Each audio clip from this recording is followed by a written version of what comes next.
Welcome to my channel వార్తా చర్చ with Sravanthi. Not just news, we discuss it. రాజకీయాలపై కాదు, పరిపాలనపై ప్రశ్నలు, చరిత్రలో కాదు నిజాల్లోనూ లోతైన అన్వేషణ. మా చర్చలు మిస్ కాకూడదంటే సబ్స్క్రైబ్ చేస్తే చాలు.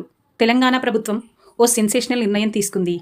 బీసీలకు 42% రిజర్వేషన్ అని సీఎం రేవంత్ రెడ్డి గారు ప్రకటించారు.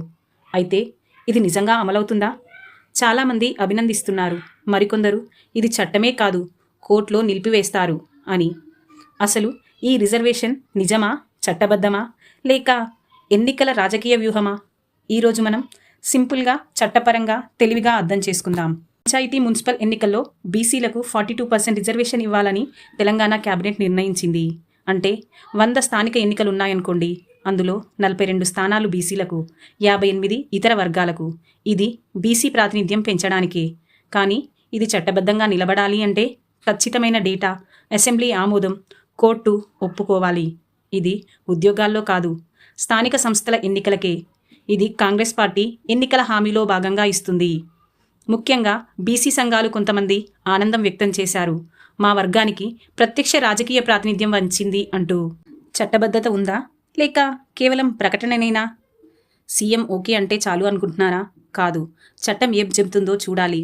ఒక రిజర్వేషన్ చట్టబద్ధంగా అమలు కావాలంటే బీసీల జనాభా ఆధారంగా డేటా ఉండాలి. ఆ డేటా ఆధారంగా బిల్లును అసెంబ్లీలో ఆమోదించాలి, గవర్నర్ ఆమోదించాలి. ఆ తర్వాత గెజిట్ నోటిఫికేషన్ రావాలి. లేకపోతే తాత్కాలికంగా ఆర్డినెన్స్ తీసుకురావచ్చు. కానీ అదే సమయంలో కోర్టులో సవాలు చేసే అవకాశం కూడా ఉంటుంది. ఎందుకంటే రిజర్వేషన్ మొత్తాలు 50% మించకూడదు అనే సుప్రీంకోర్టు గైడ్లైన్ ఉంది.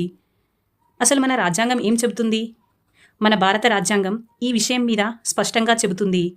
ఆర్టికల్ 15(4) విద్యలో వెనుకబడిన వర్గాలకు రిజర్వేషన్, 16(4) ప్రభుత్వ ఉద్యోగాల్లో, 243D, 243T స్థానిక ఎన్నికల్లో ఎస్సీ, ఎస్టీ, బీసీలకు రిజర్వేషన్.